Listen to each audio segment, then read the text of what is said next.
جی صاحب السلام علیکم ورحمۃ اللہ وبرکاتہ. ہمارے مظفر اور ہمارے ساتھ آج کا مہمان بھی بہت خاص جناب سمیع اللہ ملک صاحب. ان کی ویب سائٹ بٹر ٹروتھ کے نام سے آپ تمام کو بہت شکریہ, آپ نے کریکٹ کیا کہ عارفہ ویب سائٹ غلط بتاتی ہیں. تو چلیے صاحب, bittertruth.uk یاد رہے گا نا, bittertruth.uk. آف کورس اسکرین کے اوپر لکھی ہوئی بھی یہ سائٹ آپ کو نظر آتی ہے.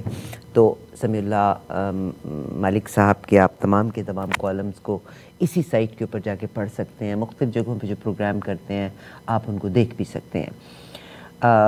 سمیع اللہ ملک صاحب کسی تعارف کے محتاج نہیں ہیں. آئی تھینک ہم very much for being with us. On top of that آپ آف کورس جس گود میں آپ نے پرورش پائی, میرے لیے یہ چیزیں بہت معنی رکھتی ہیں کہ انسان کے کریکٹرسٹکس کیا ہیں. اللہ کی قدرت بڑی کمال کی ہے. یہ جو ہم انہیرٹ کرتے ہیں نا اپنے کریکٹرز ڈی این اے کے تھرو, اس میں فیملیز کی ویلیوز ضرور کاؤنٹ ہوتی ہیں. اینڈ آف کورس دین پھر ارد گرد کا ماحول وہ ہماری شخصیت میں نظر آتا ہے. بہرحال سمیع اللہ ملک صاحب قدرت اللہ شہاب کے گرینڈ سن ہیں. آپ نے بہترین تعلیم حاصل کی, بہترین پوزیشنز کے اوپر پاکستان میں اپنی سروسز دیں, گورنمنٹس کے ساتھ رہے. بہرحال ان سے میں آپ کی ملاقات کراتی ہوں. اس کے ساتھ ساتھ آپ ہماری ویب سائٹ کو بھی پلیز نوٹ کر لیجیے, www.eawaz.com. وہ کہتے ہیں نا کہ ناموں میں بڑا, جب ہم نام بے سوچے سمجھے رکھ لیتے ہیں تو نام جب بھی رکھا جاتا ہے تو اس کی وجہ تسمیہ ہوا کرتی ہے. بیکاز ہمارا زیادہ تر تعلق الیکٹرانک آواز کے ساتھ ہے, ریڈیو ہو یا ٹیلی ویژن ہو, اسی لیے ای آواز, الیکٹرانک آواز. اور یہ نام تقریباً 22 سال پہلے رکھا تھا. اب تو ای کے نام سے بہت سارے ای ڈاکیومنٹس, ای ڈاکیومنٹری اور بہت کچھ نظر آتا ہے, مگر ہمارا ای آواز, الیکٹرانک آواز سے.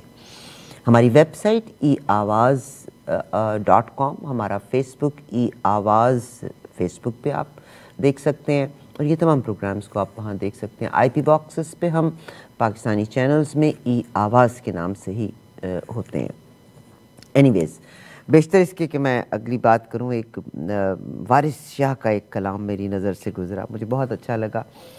وہ کہتے ہیں اتھے کئیاں نو مان وفاواں دا تے کئیاں نو ناز اداواں دا, اسی پیلے پتے درختاں دے سانو رہندا خوف ہواواں دا. وارث شاہ صاحب کا کلام ہے, بہت خوبصورت. اینی ویز آج کا ہمارا ٹاپک, میں اپنے مہمان کو سب سے پہلے ویلکم کرتی ہوں, جناب سمیع اللہ ملک صاحب. خوش آمدید and thank you very much for being with us. بہت شکریہ, بہت شکریہ, جزاک اللہ خیر, بارک اللہ فیک. سر وہ بیشتر اس کے کہ ہم آگے چلیں, ایک چھوٹی سی چیز میری نظر سے گزری. ایک جگہ پہ نا 4 لوگ بیٹھے ہوئے تھے, ایک ڈپٹی کمشنر تھا, ایک سپرنٹینڈنٹ پولیس تھا, ایک منسٹر تھے اور ایک ٹیچر تھے. ٹیچرز کسی قوم کے افراد کے کردار کی تعمیر میں بڑا امپورٹنٹ رول پلے کرتے ہیں. تو ان سب نے کہا اچھا اپنی اپنی پروفائل شیئر کریں. جو ڈپٹی کمشنر صاحب تھے انہوں نے تو ایک لائن کے بیچ میں اپنی پروفائل شیئر کی. انہوں نے کہا جی ہم تو علاقے کے مالک ہوتے ہیں, جو چاہیں جہاں چاہیں جیسے چاہیں کر سکتے ہیں, کالا سفید گرے سب ہمارے ہاتھ میں ہے. ٹھیک جی. اس کے بعد باری آئی جو سپرنٹینڈنٹ پولیس تھے, ان کی باری آئی تو وہ کہنے لگے کہ بھائی ہر بندہ ہمارے کنٹرول میں ہے, ہم جس کو چاہیں جیل کے اندر لگائیں, اتنی ٹھکیس لگائیں, اتنی ٹھکیس لگائیں, اتنی ٹھکیس لگائیں کہ ہم ہر چیز ان سے بکوا سکتے ہیں. ٹھیک جی. اگلی بات آئی منسٹر کی. منسٹر صاحب کہنے لگے بھائی اپن کا تو جلوہ ہے, اپن کا جلوہ ہے, اور کوئی مائی کا لال نہیں کہ جو ہمارا کچھ بگاڑ سکے. اب ٹیچر کی باری آئی. ٹیچر بیچارہ میرے جیسا کہتا بھائی اپنا تو کوئی روب دوب ہے کوئی نہیں, کوئی روب نہیں ہے, اور آج 21ویں صدی میں تو ویسے ہی ٹیچر کا روب کوئی نہیں رہا. بس ریسورسز بھی اتنے زیادہ نہیں ہیں, ہم تو مار مار کے مرغا بنا کے اتنا پیٹتے ہیں, اتنا پیٹتے ہیں اور اتنا سبق پڑھاتے ہیں. اب یہ اسٹوڈنٹ پہ ڈیپینڈ کرتا ہے, اس کا دل کرے تو وہ ڈی ایس پی بن جائے, اس کا دل کرے تو سپرنٹینڈنٹ پولیس بن جائے, اس کا دل کرے تو وہ منسٹر بن جائے. بات یہ ساری کی ساری کس لیے ہوئی کہ ہمارا بیوروکریٹک سسٹم جو ہے وہ کیا ہے. یہ Pakistan is a beautiful country, but unfortunately political involvements میں جب پوزیشنز پولیٹیکلی ملنے لگی نا تو لوگ ان کی جو اہم چیزیں تھیں ان کو بھولتے چلے گئے. بہرحال جناب سمیع اللہ ملک صاحب میرے ساتھ ہیں، وہی بتائیں گے کہ یہ پاکستان میں جتنے لوگ ان پوزیشنز کے اوپر ہیں، بیوروکریسی میں جو لوگ ہیں، ظاہر ہے مختلف گورنمنٹس کے مختلف پولیٹیکل ادوار کے نوازے ہوئے لوگ ہیں، یہ سسٹم کو چلنے نہیں دیتے. اب یہ میری تھاٹ ہے، آپ کیا کہتے ہیں؟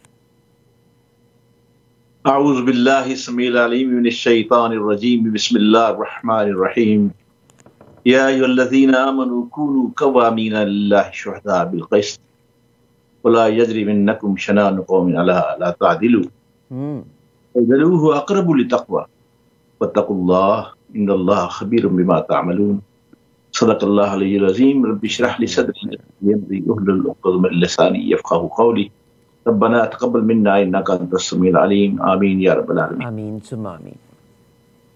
میں نے ابھی جو قرآن کی آیت پڑھی ہے وہ آپ نے جو بڑے ایک تلخ لطیفے کے ساتھ اپنا انٹرو کا آغاز کیا ہے، حقیقت یہ ہے کہ اس سے مفر ممکن نہیں. جو آپ نے بات کہی درست فرمایا. میں نے قرآن کی آیت اس لیے پڑھی ہے کہ ابھی فوراً مجھے میرے ذہن میں آ گئی کہ اے ایمان والو، خدا کے لیے انصاف کی گواہی دینے کے لیے کھڑے ہو جاؤ، بلکہ کھڑے ہو جایا کرو. گرامیٹک بھی ترجمہ تو یہ. اور لوگوں کی دشمنی تم کو اس بات پر آمادہ نہ کرے کہ انصاف چھوڑ دو. انصاف کیا کرو کہ یہی پرہیزگاری کی علامت بھی ہے، بات بھی ہے. اور خدا سے ڈرتے رہو. کچھ شک نہیں کہ خدا تمہارے سب اعمال سے باخبر ہے. بہت خوب. میں اس آیت کے بعد آپ کو ایک دو بڑی عظیم المرتبت شخصیات جو صاحب مقتدر تھی ان کا میں ذکر آپ کے سامنے رکھنا چاہتا ہوں. وہ دونوں بیٹھے کھانا کھا رہے تھے کہ کھانا کھانے کے دوران ہی ایک سائل آ گیا. اب آپ یہ دیکھیے کہ یہ دونوں عظیم المرتبت شخصیات جو ہیں صاحب مقتدر، یعنی سائل کا فوراً سیدھا آ جانا اس بات کی گواہی ہے کہ کوئی پہرے دار نہیں، ان کے دروازے پہ کوئی چوکی دار نہیں ہے، کوئی دربان نہیں ہے جو کہ روک سکتا ہے کہ ابھی صاحب کھانا کھا رہے ہیں، بعد میں آ جائے گا. ایسی بات سیدھا آ گیا اور اس نے کہا کہ آپ کھانا کھا رہے ہیں، مجھے تو انصاف درکار ہے. تو دونوں صاحب المرتبت شخصیات نے ہاتھ کھینچ لیا کھانے سے، پوچھا کہ بتاؤ کیا بات. تو اس سائل نے جو کہ یہودی تھا اس نے ایک صاحب المرتبت کی شخص پر اشارہ کیا اور کہا کہ میرا کیس ان کے خلاف ہے. تو فوری طور پہ جو دوسرے صاحب المرتبت تھے انہوں نے کہا کہ ابو حسن آپ بھی اس سائل کے ساتھ کھڑے ہو جائیں. واہ. یعنی کوئی لحاظ نہیں، قطعاً طور پہ کوئی ایسی بات نہیں ہوگا. ابو حسن آپ اس سائل کے ساتھ کھڑے ہو جائیں. جب وہ کھڑے ہو گئے تو پھر سائل سے کہا بتاؤ بڑا قضیہ کیا ہے، مقدمہ کیا. نے کہا جی میں فلاں موقع پہ انہوں نے مجھ سے قرض لیا تھا، انہوں نے مجھ سے ایک زین خریدی تھی گدھے کی اور گدھے سمیت، اور انہوں نے اس کے مجھے پیسے وعدے کے مطابق لوٹائے نہیں. وہ صاحب المرتبت شخص جس کی صداقت اور امانت پہ فرشتے بھی گواہی دیتے ہیں، آسمان میں بیٹھے فرشتے جو ہیں وہ بھی ان کی گواہی دیتے ہیں. وہ اب عدالت کے کٹہرے میں کھڑے ہیں. اب یہ کیسی عدالت ہے کہ کچا مکان ہے، نہ کوئی کمپیوٹر ہے، نہ کوئی دربان ہے، نہ اسٹینو ہے، نہ کوئی کلرک ہے. سامنے باتیں ہو رہی ہیں. اور یہ بھی نہیں کہ جو جج ہے اس نے کسی کو لاء کی ڈگری لے رکھی ہے، قانون پاس کیا ہوا ہے. ایسے بھی کوئی وکیل بھی وہاں نہیں ہے، نہ سائل کا وکیل ہے، نہ جس کے خلاف کیس کیا جا رہا ہے، نہ ان کا کوئی وکیل. یہ ایسی کیسی عدالت ہے. اور وہ عدالت میں کھڑے ہو گئے تو انہوں نے کہا کہ نہیں میں نے تو پیسے ادا کر دیے ہیں اور میں اس کے لیے ان کا آپ کے پاس کو گواہ ہے. کہا جی میرے 2 بیٹے ہیں، میں ان کو گواہی کو بلاتا ہوں. تو اس سے پیشتر کے سائل کچھ کہتا، جج نے خود ہی کہہ دیا نہیں وہ آپ کے بیٹے ہیں، ان کی گواہی قبول نہیں. کیا بات ہے. جن بیٹوں کی طرف کا اشارہ تھا ان کی صداقت اور ان کی صداقت میں بھی فرشتے ناز کرتے ہیں. سبحان اللہ. وہ بیٹے جنہوں نے کہ رسول اللہ صلی اللہ علیہ وسلم کی گود میں اپنا بچپن آنکھیں کھولی، گود میں وہ بات کرنے سیکھی، رسول اللہ صلی اللہ علیہ وسلم کی زبان چوستے رہے، جج نے کہا کہ نہیں ان کی گواہی قبول نہیں، وہ آپ کے بیٹے ہیں. ان کا جی میرا غلام ہے، اس سے پوچھ لیجئے، میں اسے بلا دیتا ہوں. ان کا نہیں وہ آپ کا غلام ہے، اس لیے اس کی گواہی قبول نہیں. صحیح. انہوں نے کہا جی ان تینوں کے علاوہ میرے پاس اور گواہ نہیں ہے، کیونکہ جو غلام ہے اس کو میں نے پیسے دے کے بھیجے تھے، وہ دے کے آیا تھا، اور میرے بیٹے میرے پاس بیٹھے ہوئے تھے جب میں نے پیسے دیے. تو انہوں نے کہا کہ ابو حسن مجھے افسوس ہے کہ آپ گواہ پیش نہیں کر سکے، اس لیے آپ کو یہ پیسے دینے پڑیں گے. تو انہوں نے کہا حضور میرے پاس تو پیسے نہیں ہیں، غربت اور افلاس کا یہ عالم میں پیسے نہیں ہے. تو جج نے رونا شروع کر دیا. انہوں نے کہا اگر آپ کے پاس پیسے نہیں ہیں تو آپ مجھ سے مستعار لے سکتے ہیں، میں جانتا ہوں کہ آپ کی امانت پہ دیانت پہ جو ہے فرشتے جو ہے ناز کرتے ہوں گے، لیکن معاملہ یہاں پہ عدالت کا ہے. سبق پڑھ پھر عدالت کا، شجاعت کا، صداقت کا، کیا جائے گا تجھ سے کام دنیا کی امامت کا. بہت پہلے بابا اقبال یہ بات کہی. صحیح. اور جب وہ پیسے جب دینے لگے اس سائل کو، تو سائل نے فوراً کہا کہ بس مجھے یہی انصاف دیکھنا تھا، میں چاہتا ہوں، میں ایمان قبول کرنا چاہتا ہوں، میں ایمان قبول کرنے سے پہلے یہ مقدمہ آپ کی عدالت میں رکھنا چاہتا تھا. میری بہن عارفہ آپ کو پتا ہے کہ وہ دونوں صاحب المقتدر اور صاحب عظیمت آدمی کون تھے؟ ایک سیدنا عمر فاروق تھے اور دوسرے سیدنا علی رضی اللہ تعالیٰ عنہ. سبحان اللہ. ہماری جان قربان ہو ان دونوں شخصیات کے اوپر. آپ اندازہ کیجئے کہ ان کی صداقت کا، دیانت کا، عدالت کا، شجاعت کا ساری دنیا اس کی گواہ ہے. حتیٰ کہ وہ لوگ جو کہ اسلام نے قبول نہیں کیا، آج جو باتیں کی تاریخ پڑھتے ہیں تو وہ بھی اس بات کی گواہی دیتے ہیں کہ اسلام جیسا جو عدالت کا نظام کسی کے پاس نہیں. کیا وجہ ہے کہ اسلام کے نام پہ بننے والی یہ ریاست پاکستان، اس کے اندر ہمیں نہیں، سب کو جتنے پاکستان بیٹھے ہیں، عدلیہ سے بڑی شکایت ہے. آپ یہ دیکھیں کہ چند دن پہلے ایک سروے آیا، آپ یقین کیجیے سروے پڑھ کے میرا سر شرم سے جھک گیا. آج آپ گوگل کر کے دیکھیں تو آپ کو نظر آئے گا 128 ملکوں میں ہماری عدلیہ کا نمبر 121 نمبر ہے. سیڈ ہے سر، سیڈ ہے. آپ اندازہ کریں، مطلب شرم سے سر جھک گیا کہ وہ ریاست جس کو ہم نے کلمے کی بنیاد پہ اللہ سے منت کر کے سماجت کر کے لیا تھا، وہ ریاست جو 27 رمضان مبارک شب کو ہمیں اللہ تعالیٰ نے عطا فرمائی تھی، جس کے بارے میں ہم نے اللہ سے یہ وعدہ کیا تھا، اوفو بالعہد تھا، کہ پاکستان کا مطلب کیا؟ لا الہ الا اللہ. یعنی گویا ہم نے اللہ سے یہ عہد کیا تھا کہ اللہ ہمیں ایسی ریاست، ایسا زمین کا ٹکڑا عطا فرمائے جہاں پہ ہم آپ کے نام کا قانون نافذ کر سکیں، قرآن نافذ کر سکیں. آج مجھے یہ بتائیے، میں آپ کو ایک اور مثال دے دیتا ہوں.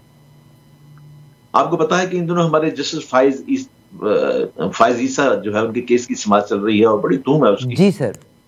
عمران خان ہمارے جو پرائم منسٹر ہیں وہ ورسز ان کا کیس ہے، اور ہمارے عارف علوی صاحب جو صدر ہیں انہوں نے ریفرنس بھیجا تھا کورٹ کے اندر، مقدمہ چل رہا ہے. تو ان کی کیس کی سماعت کے اندر جسٹس امرتا بندیال تھے، انہوں نے ایک فکرہ کہا. انہوں نے کہا کہ ہم جو جج جو ہے شیشے کے گھر میں رہتا ہے اور وہ قابل احتساب ہے، اسے بہت زیادہ احتیاط کرنی چاہیے.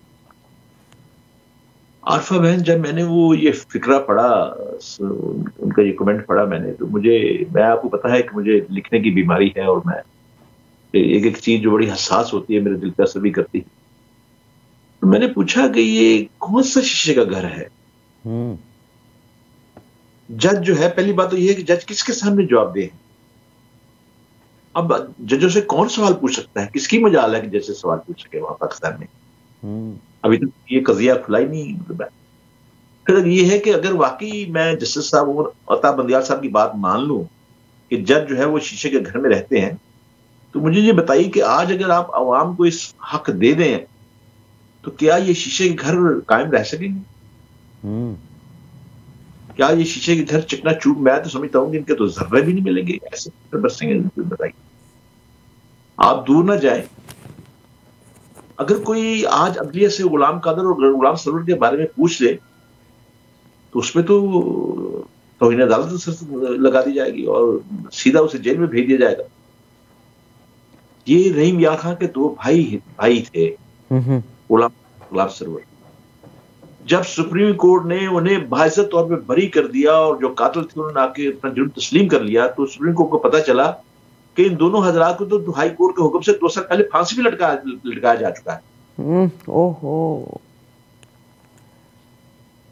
پھر آپ دور نہ جائیں، اسی عدالت کے اندر آپ کو پتا ہے کہ ابھی چند بہت دور کی بات نہیں، جسٹس ثاقب انصار صاحب جنہوں نے ڈیم کے نام پہ کروڑوں اربوں روپے کا فنڈ اکٹھا کیا، اس میں ہم بھی شامل ہیں. یہاں ساری قوم ان کے ساتھ کھڑی ہو گئی تھی، اینڈ ہاؤ ڈیئر کہ انہوں نے وہ غائب ہو گئے ہیں. شفافیت کا یہ عالم رکھا ہوا تھا کہ وہ چھاپے مارتے تھے، خود ہی نکل جاتے تھے. یعنی وہ جو پولیس کا نظام، یہ سارے اختیارات انہوں نے اپنے ہاتھ میں لے لیے اور اپنا وہ جہاں چلتے تھے ساری حکومت کے ساتھ چل رہی تھی. اب آپ یہ دیکھیے کہ ان کے حکم سے ایک پان فروش پکڑا گیا،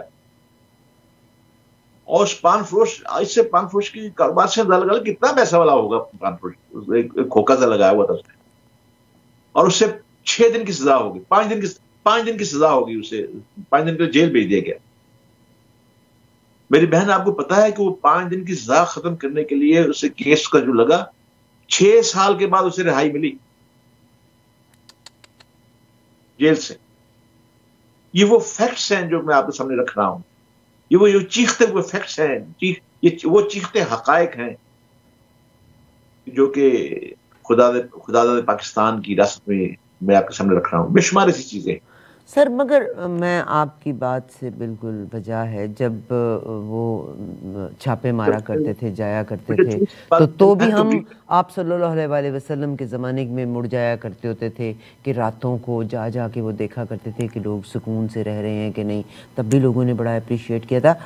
المیہ یہاں پہ جو مجھے لگتا ہے وہ یہ کہ these are all political positions. Pakistan کے قانون کے لحاظ سے جتنے ججز بنتے ہیں ایک سینیورٹی گراؤنڈز کے اوپر بنتے ہیں، ان کو امتحان پاس کرنے پڑتے ہیں. چند ایک اپوائنٹمنٹس ہوا کرتی تھیں جو کہ جو لوگ کوالیفائڈ ہوتے تھے، کوالیفائڈ لوگوں کو اپوائنٹ کیا جاتا تھا. بٹ اب ایک عرصے سے پولیٹیکل انٹرونشن اتنی ہو گئی، اتنی پولیٹیکل مداخلت ہو گئی کہ جتنے ججز ہیں ان کو پتہ ہے کہ ہمیں تو پولیٹیکلی اپوائنٹ کیا گیا ہے. یعنی کوئی پرسان حال نہیں، وہ ایک حکومت کا وفادار ہے، وہ دوسری حکومت کا وفادار ہے.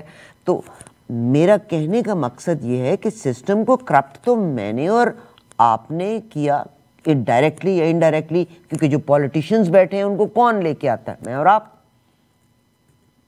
تو بات بالکل آپ نے درست فرمائی. میں آپ سے یہ عرض کر دوں کہ المیہ یہ ہے نا. جی میں اس المیہ کی طرف اشارہ کرنے لگا ہوں، آپ کے سوال کا جواب براہ راست دینے لگا کوشش کر رہا ہوں. میں جب پاکستان بنا تو ہمارے پہلے چیف جسٹس تھے جسٹس عبدالرشید صاحب. انہوں نے اس آزاد عدلیہ کی بنیاد رکھی اور بڑی خوب رکھی اور اس پہ وہ کام بھی چلتا رہا. لیکن ان کے بعد ہماری عدلیہ کا جو سوال، چپتا ہوا سوال آپ نے ابھی مجھ سے پوچھا ہے، اس کی بنیاد تو جسٹس منیر نے رکھی. نظریہ ضرورت جب آ گیا ہمارے سامنے، جب ایوب خان کا ماشاء اللہ لگا، تو آپ دیکھیے اس ماشاء اللہ کو جائز قرار دینے کے لیے نظریہ ضرورت ایجاد ہوا. تو خود ایوب خان کے سامنے وہ جج بیٹھے ہوئے تو بات کر رہے تھے، تو انہوں نے کہا کہ آپ کہہ تو رہے ہیں کہ یہ نظریہ ضرورت مطابق ماشاء اللہ درست ہے، لیکن اس کے حق میں ہم کیا دلیل دیں؟ انہوں نے کہا کہ بڑا آسان ہے، آپ ایک جلسہ جو ہے قصہ خانی بازار میں کریں، وہاں لوگوں کو بٹھائیں، لوگ کہیں کہ جی ہم ان سیاستدانوں سے تنگ ہیں، ہمیں نہیں چاہیے، ہمیں فوجی حکومت منظور ہے. ایک جلسہ لاہور میں کروائیں، ایک کراچی میں کرائیں اور ایک ڈھاکہ کے پلٹن گراؤنڈ میں کروائیں. یہ 4 آ جائیں، یہ دلیل ہے. اب مورخ یہ لکھتا ہے اپنی کتاب کے اندر کہ خود ایوب خان نے کہکا لگایا اس بودھی دلیل کے اوپر جو کہ جسٹس بتا رہے ہیں. پھر آپ یہ بھی دیکھیے کہ اس کے بعد جس اے آر کارنلس ہمارے ماتھے کا جھومر ہیں، جس سے رستم کیانی جو ہمارے پاکستان میں گزرے ہیں. لیکن آپ ایسے جن ایماندار ججوں کا میں نام لے رہا ہوں تو انگلیوں پہ گنے جا سکتے. اب پاکستان کو بنے ہوئے آپ دیکھیے 7 دہائیوں سے زیادہ عرصہ گزر گیا. آپ مجھے بتائیے عدلیہ کو بڑا آسان طریقہ بتائیے، یا عدلیہ نے کیا کیا؟ پچھلی دفعہ جب جس سے افتخار تھے جنہوں نے خود مشرف کو آئین میں تبدیل کرنے کا حکم بھی، یعنی اجازت بھی مرحمت فرما دی تھی، اجازت دے دی تھی. یہ نہیں کہا تھا کہ نظریہ ضرورت کے مطابق، انہوں نے عدلیہ کا آئین میں بھی تبدیلی کا یعنی ان کو اجازت دے دی. اس سے پہلے بھی ہوا تھا. ہوتا کیا ہے کہ ہمارے ہاں ایک بہت بڑے آئینی جادوگر ہیں پیرزادہ صاحب. وہ ضیاء الحق سے لے کے مشرف تک انہوں نے ایسے آئینی مشکابیاں کھولی ہیں کہ کہ اس پہ بات کریں تو بہت کم ہے. وہ کہیں نہ کسی نظر ضرور کو ڈھونڈ نکالتے ہیں. آپ دیکھیں گے ایوب خان کے زمانے کے اندر ہی اچھا ہوتا کیا ہے کہ ہمارے ملک کے اندر جس عدلیہ کے جج زیادہ منصف انصاف پسند ہوتے ہیں ان کو پھر ان کو سزا بھی دی جاتی ہے، ان کے یعنی ٹینور کے اندر ہی سزا دے دی جاتی ہے، اور تاکہ انہیں پتا چل جائے کہ تم ہمارے خلاف اتنا صاحب گوئی کا دعویٰ رکھتے ہو تو دیکھو ہم تمہیں بتاتے ہیں ہم کیا. پھر دوسری بات یہ ہے کہ جب وہ باز نہیں آتے تو پھر انہیں بعض کا کسی کمیشن ایسے کسی ٹریبونل کا انچارج بنا دیا جاتا ہے جہاں پہ انہیں قدم قدم پہ رسوائی کا منہ دیکھنا پڑتا ہے. ایسے ہی ہمارے ایک جج تھے ایس اے رحمان، مجھے فوراً یاد آ گئے. ایس اے رحمان بڑے ایک ایماندار جج تھے. جب وہ حکومت پہ کس طرح قابو نہیں آتے تھے اور حکومت میں بڑی سخت ان کی گرفت بھی ہوتی تھی، حکومت سے بڑی تنگ تھی، انہوں نے ایک ٹریبونل کا اگرتلہ سازش کیس کا ٹریبونل کا انچارج بنا دیا. تو انہوں نے انکار کر دیا. انہوں نے کہا کہ اس کے لیے اگر آپ کو کوئی جج لینا ہے تو ڈھاکہ ہائی کورٹ سے، ڈھاکہ سپریم کورٹ سے لے آئیں، وہ زیادہ مناسب ہو کہ یہ کیس وہاں کا ہے. لیکن ہمارے ایس ایم ظفر صاحب میرے بڑے ہی کرم فرما ہیں، میرے بڑے اچھے بزرگ ہیں، تو انہوں نے ایک فکرہ کہا. انہوں نے کہا کہ یہ آپ سے اگر آپ آئیں گے، آپ اس ٹربونل کے انچارج بنیں گے تو یہ ہے کہ اس عدالت کی توقیر واپس لوٹ آئے گی. تو انہوں نے اس فکرے کے بعد جو ہے اس کے ٹربونل کا چیئرمین بننا پسند کر لیا. اور جب وہ تحقیق کے لیے جب ڈھاکہ گئے تو آپ دیکھیے کہ جب وہ ڈھاکہ میں تھے تو اسی جس ریسٹ ہاؤس میں ٹھہرے ہوئے تھے اس ریسٹ ہاؤس پر آپ کو آگ لگا دی گئی، اور بڑی مشکل سے وہ اپنے پاجامے اور کرتے اور چپل میں بھاگ کے ایک کوارٹر تھا ایک ملازم کا، اس میں جا کے چھپ کے انہوں نے اپنی جان بچائی. پھر جب وہ بچ گئے تو اس کے بعد انہوں نے اپنا عزم وہی جاری رکھا کہ میں تحقیق کروں گا. انہوں نے یہ بھی کہا کہ مجھے پتا ہے کہ مجھ پہ حملہ کہاں سے ہوا، کس نے کروایا. تو ہوا کیا کہ جو اگرتلہ سازش کا جو مجرم پکڑا ہوا تھا سارجنٹ، اسے جیل سے باہر لاتے ہوئے اسے گولی مار دی گئی.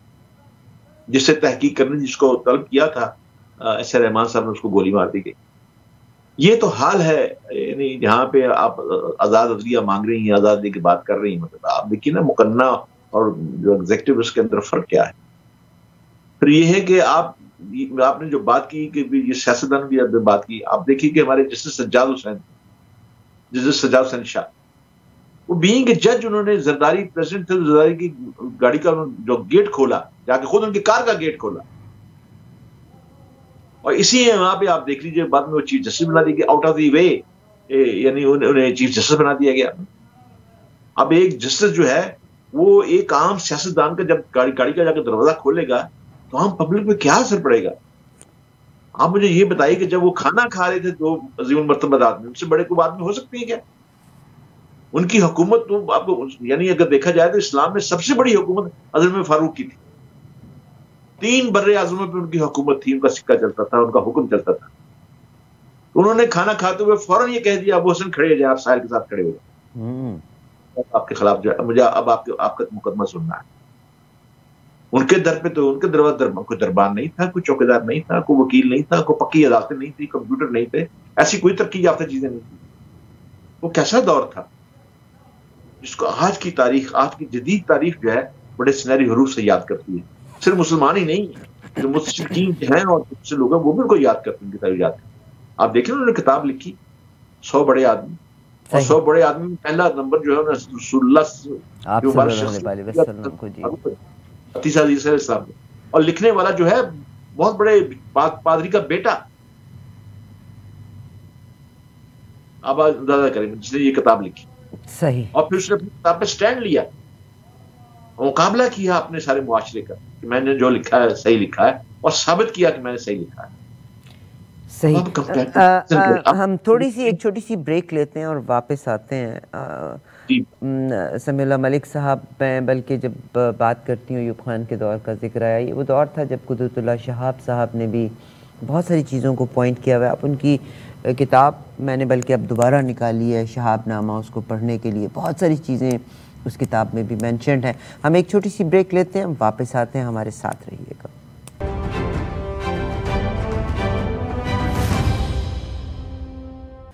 بہت شکریہ. سمیع اللہ ملک صاحب میرے ساتھ ہیں اور یقیناً پاکستان کی جسٹس سسٹم پہ بات کر رہے ہیں.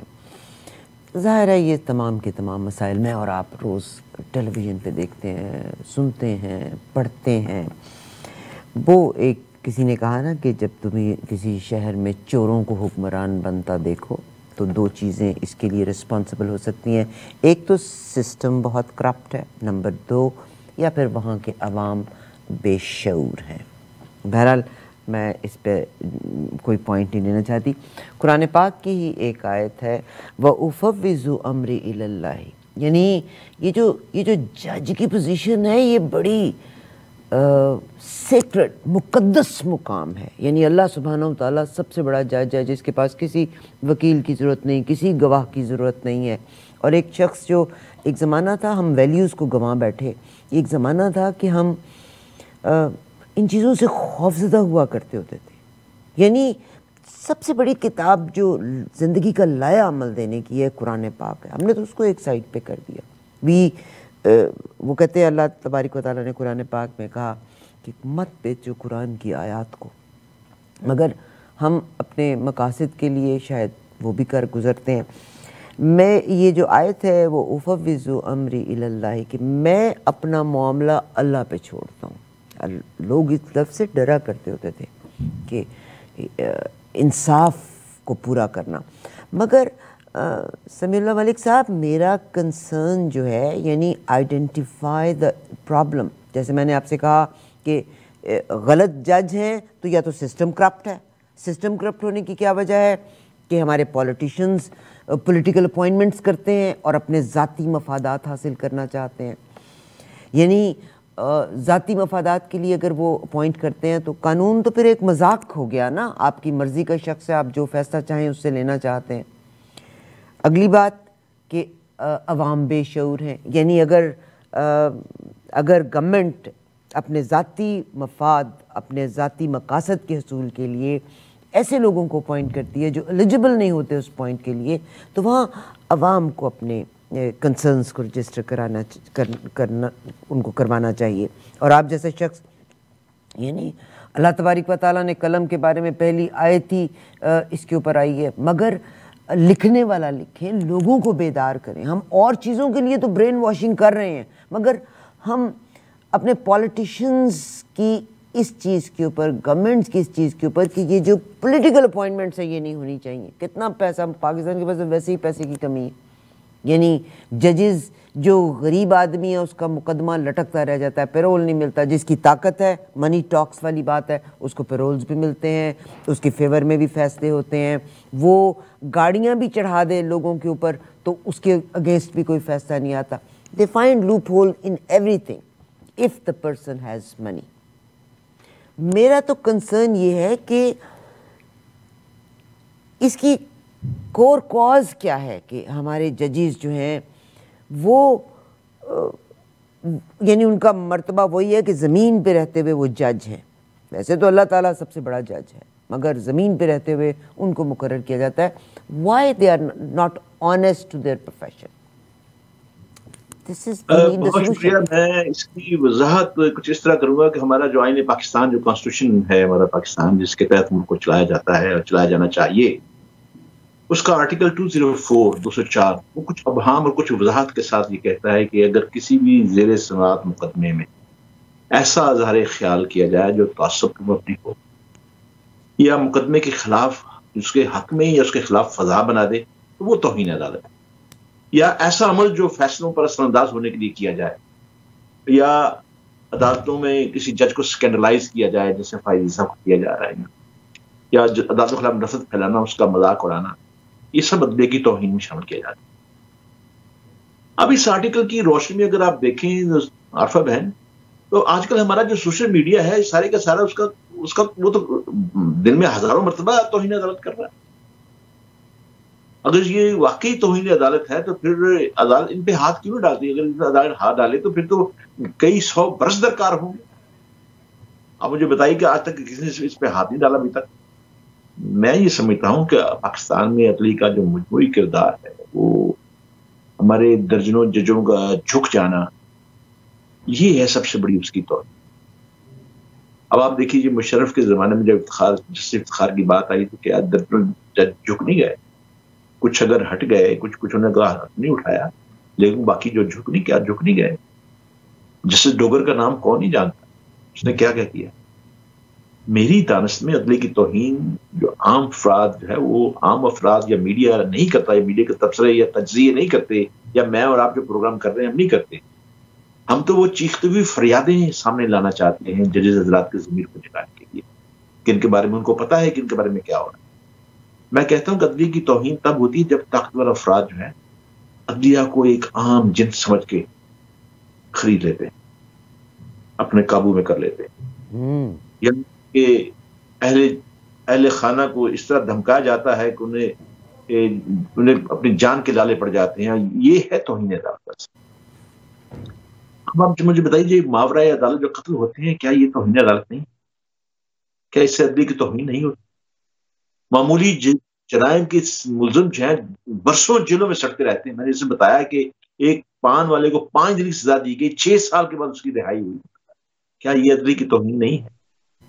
اب مجھے یہ بتائیے کہ جب بے خطا لوگوں کو لاپتہ کر دیا جاتا ہے، ان کی مائیں، بیویاں، بہنیں، بچے جب سڑکوں پہ آ کے پیٹتے ہیں، روتے ہیں، کیا یہ عدلیہ کی توہین نہیں ہے؟ کیا عدلیہ کی عزت پہ اس وقت حرف نہیں آتا جب یہ لوگ چیختے ہیں، انصاف مانگتے ہیں؟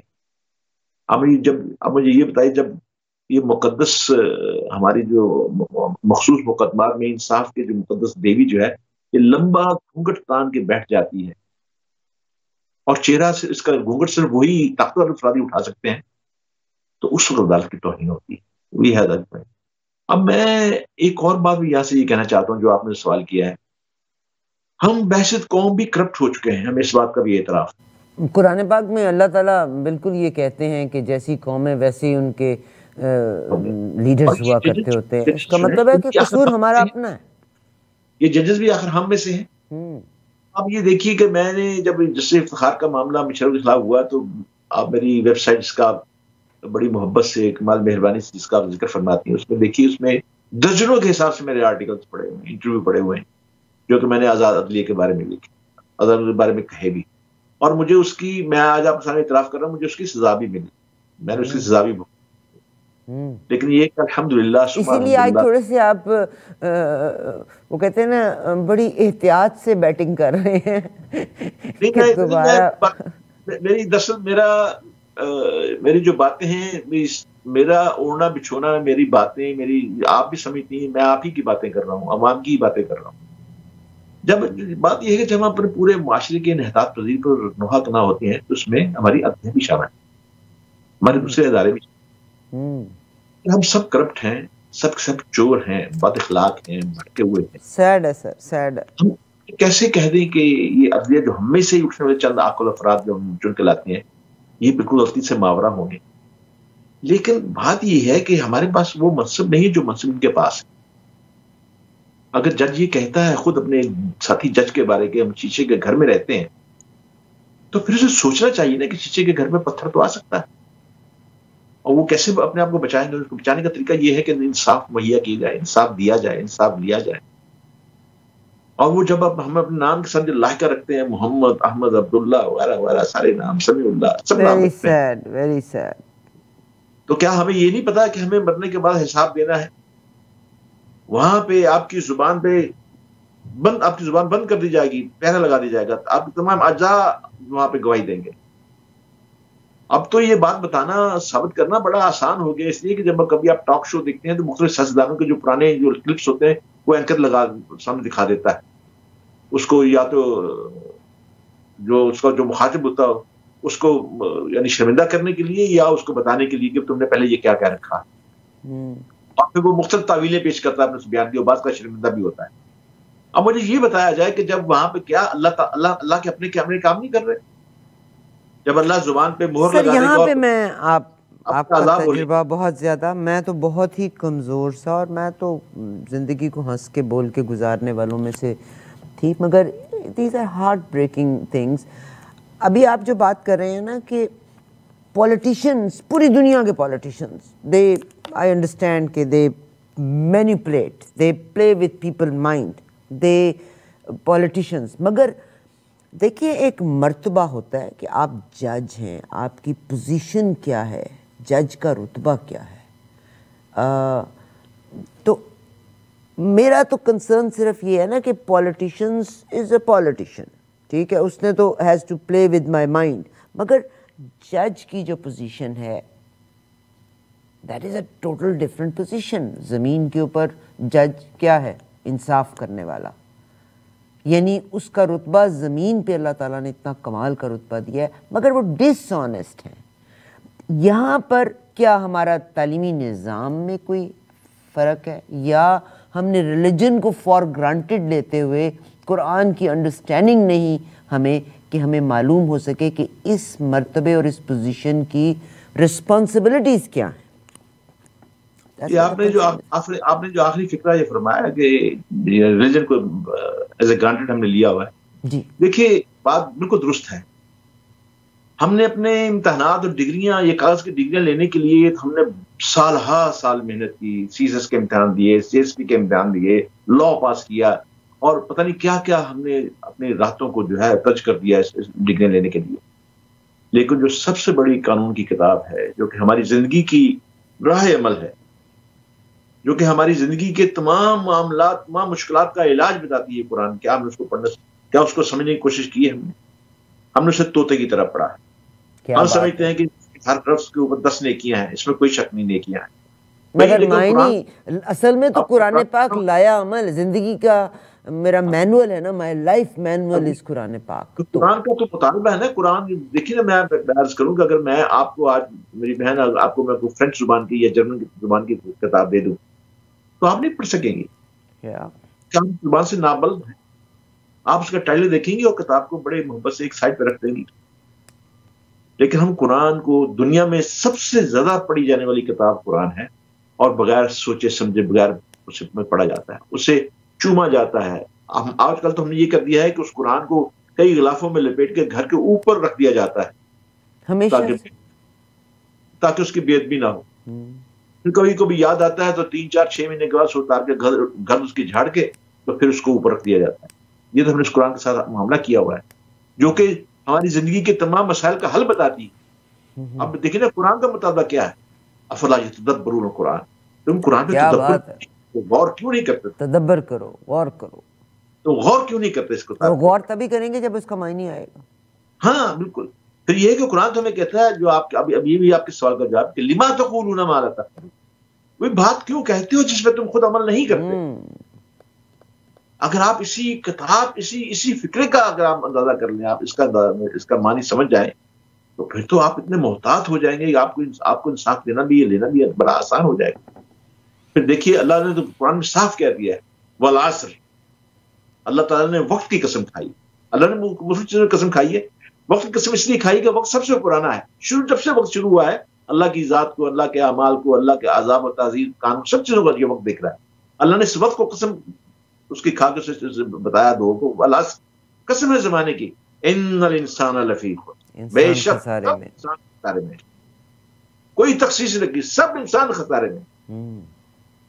الا الذین آمنوا، سوائے جو ایمان لائے، ایمان لیا.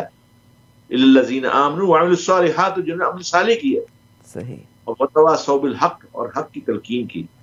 وتواصوا بالصبر، کے بعد صبر کیا. اس کے بعد کوئی ایمان نہیں ہے. یہ 4 چیزوں کے بعد کوئی ایمان نہیں ہے. سب خسارے میں ہے، سب خسارے میں ہے. اور ہمیں قرآن یہی تو کہتا ہے.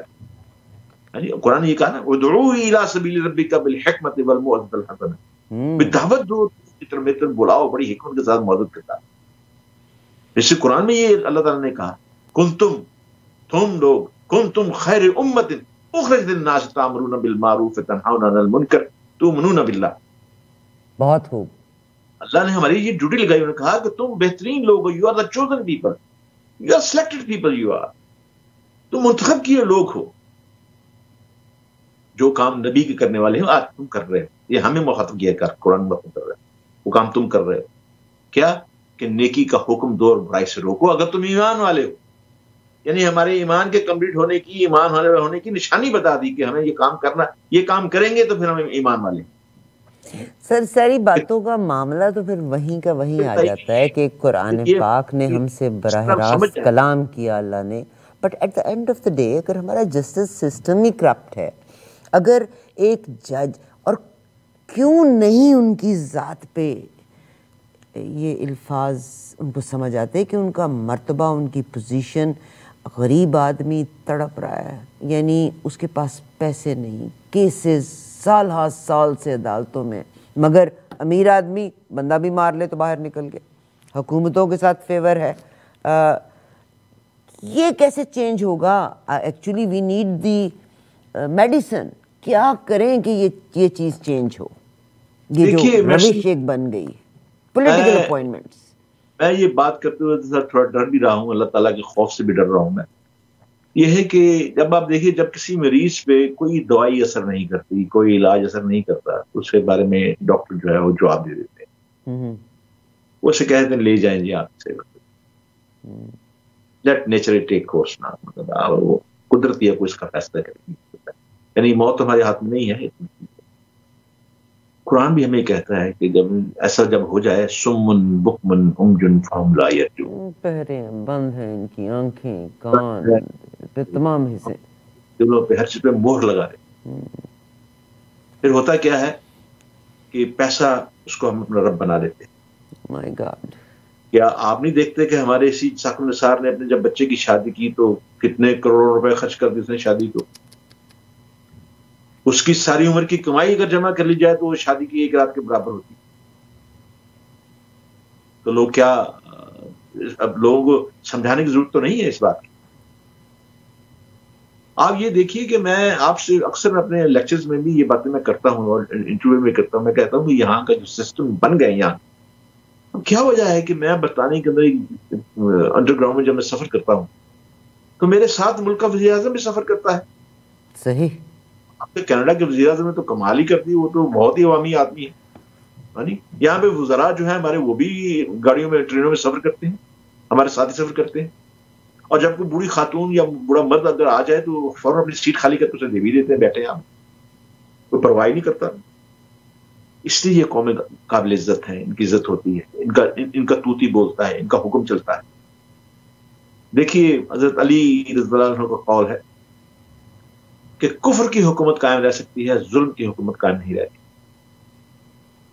آج آپ کیا سمجھتے ہیں کہ ہم یہ جو حکومتیں کر رہی ہیں، ہم حکومتیں کر رہے ہیں؟ نہیں، ہم تو غلام ہیں، یعنی غلاموں کی طرح زندگی گزارے. یہ کیسی حکومت؟ حکومت وہ ہوتی ہے جہاں اللہ کا پورا حکم چلے. آپ نے آئین کے سر ورق میں یہ تو لکھ دیا کہ کوئی بھی قانون جو ہے وہ قرآن و سنت کے منافی نہیں بنایا جائے گا. تو مجھے یہ بتائیے کہ حلل البیع وحرم الربا کی آیت، قرآن کی آیت، آج کیا ملک میں سودی نظام نہیں چل رہا؟ اللہ نے سود کے بارے میں یہ حکم دیا ہے کہ یہ میرے خلاف کھلی جنگ ہے. سر میں آپ سے اختلاف کرنا نہیں چاہتی، مگر وہ انٹرنیشنلی جب ہم چلتے ہیں تو ظاہر ہے آپ، وہی بات ہے نا کہ پھر رائنا کا لفظ ہے کہ اگر ہم اس کو کہتے ہیں کہ جی ہاں جی سودی نظام کو نکال دیتے ہیں، مگر انٹرنیشنل مارکیٹ میں جب میں، کیونکہ میں نے انٹرویو کیا تھا دبئی کے ایک بینکر تھے ان کے ساتھ، تو انہوں نے یہ کہا تھا کہ کان کو اس ہاتھ سے ہاتھ لگا لو یا پیچھے سے ہاتھ لگا لو، بات یہ ایک ہے. یس انٹرنیشنل سسٹم کے ساتھ چل رہے ہیں، وہ ایک الگ مجبوری ہے کہ دنیا کے ساتھ ہمیں چلنا ہے. میں بڑی احترام کے ساتھ میں آپ سے اس بات کا اختلاف کروں گا.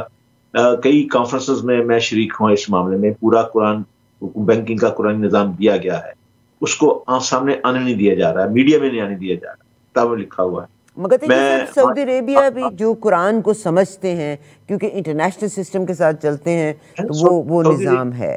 میں تو یہ کہتی ہوں کہ پہلے اشخاص تو اپنے آپ کو کوئی ایک پوائنٹ سے ہم درست تو اپنے آپ کو کرنا شروع کریں. دیکھیے میں آپ سے عرض کروں بہن، میں سعودی عرب کو، مڈل ایسٹ کو، ان کے جو سو کالڈ جو ان کے اسکالرز ہیں، جو ان کے جو بڑے بڑے لوگ بیٹھے ہوئے ہیں، میں ان کو کوئی ریفرنس کے طور پہ نہیں لیتا، نہ میں سمجھتا ہوں. جب قرآن نازل ہوا تھا تو آپ مجھے بتائیے کتنی یونیورسٹیز تھیں مدینے کے اندر، مکے کے اندر، آپ لوگوں نے کتنی یونیورسٹی، کتنے لوگ پڑھے لکھے ہیں، کتنے سائنٹسٹ تھے. تو کیا وجہ ہے کہ 3 براعظموں نے ان کی حکومت قائم؟ کیا وجہ ہے کہ سر ان کا جسٹس سسٹم اچھا تھا. میں یعنی عام آدمی بھی جا کے ان کی دروازہ کھٹکھٹاتا تھا تو اس کو انصاف ملتا تھا. یعنی انسانی پرابلم میں چلا گیا. میرا تو کہنے کا مقصد جو دیکھنا کہ ہمارے اندر ایسے جو جرنلسٹ پیدا کر دیے گئے کہ جو خود منہ کھول کے اسلام کے خلاف باتیں کرتے ہیں، کہتے ہیں جی ابھی پچھلے دنوں میں میری ویب سائٹ کے اوپر موضوع پڑا ہے جرم ضعیفی کی سزا مرگ مفاجات. مجھے ایک بہت بڑے جرنلسٹ ہیں, BBC کے ڈائریکٹر ہیں, اور انہوں نے مجھے ایک لنک بھیجا جس میں پاکستان کے 3 بہت بڑے جغادری بیٹھے ہوئے تھے جرنلسٹ, میں ان کا نام نہیں لینا چاہتا, اور وہ انہوں نے بے تحاشا مسلم مشاہیر کو گالیاں بے نقد سنائی کہ پچھلے 1000 سے زائد یہ اسلام کے دسترخوان پہ بیٹھے حرام خوری کر رہے ہیں, انہوں نے کیا ایجاد کیا ہے, سوئی تک تو یہ بنا نہیں سکے. تو پھر مجھے 4 مہینے لگے, میں نے پورے 1000 سال کی تاریخ کھنگال کے. میں نے سر وہ آرٹیکلز آپ کے پڑھے ہیں جس میں آپ نے ابو علی سینا, ابن الہیثم اور تمام سائنٹسٹ بہت سارے, مگر وہ اچھے دور تھا, یہ وہ دور تھا جب اب اسی بات کو میں لیتا ہوں, یہ انحطاط کیوں آیا؟ پیسے کی زیادتی, ہماری بدعمالی اور ہماری جو دوعملی کی وجہ سے آیا, ہماری نفق سے آیا, جو ہم منافقت کر رہے ہیں اس سے آیا. بات یہ سر منافقت کی وجہ کیا ہے؟ پیسہ, یعنی شارٹ کٹس, پیسے کے لیے شارٹ کٹ ہیں, اپنا کام کروانے کے لیے شارٹ کٹ ہیں. جس کے پاس وہ سمجھتا ہے کہ اگر میری سفارش ہے تو اس کا ہر کام ہو سکتا ہے, جس آدمی کی سفارش نہیں اس کا کچھ بھی نہیں ہو سکتا. لوگوں کو اگر سفارش بڑی ہے تو میں بیوروکریٹک پوزیشنز کی اگر بات کرتی ہوں, جتنے ایمبیسیڈرز ہیں بڑے بڑے لوگ پاکستان میں بیٹھے ہوئے ہیں, مگر جس کی اپروچ ہے گورنمنٹ کے, اس گورنمنٹ کے لوگوں کے پاس, وہ کبھی انگلینڈ میں ہے, کبھی وہ کسی اور ملک میں ہے, کبھی کسی اور ملک میں, چاہے اپنے وہ بچوں کو پڑھانے کے لیے.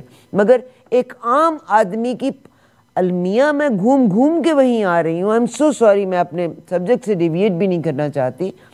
المیہ تو یہی ہے کہ ہر آدمی جس کے پاس پیسہ ہے, ہر آدمی جس کے پاس سفارش ہے اس کے پاس ہے, مگر ایک عام آدمی جو اللہ پہ انحصار کرتا ہے اور جس کے پاس سفارش نہیں, جس کے پاس پیسہ نہیں, اس کی شنید نہیں ہے. یہی تو میرا رونا تھا جس کے لیے میں آپ سے حل ڈھونڈنے کے لیے آئی ہوں.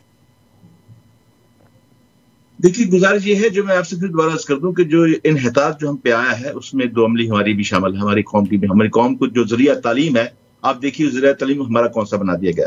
کیا بات ہے سر, بس آپ کور پہ پہنچ گئے. بچوں کو پڑھاتے ہیں, آپ مجھے یہ بتائیے کہ یہ دور نہ جائیے, ہمارے 71 میں جو ایسٹ پاکستان سے جو الگ ہوا وہ بھی ہمارا ذریعہ تعلیم تھا.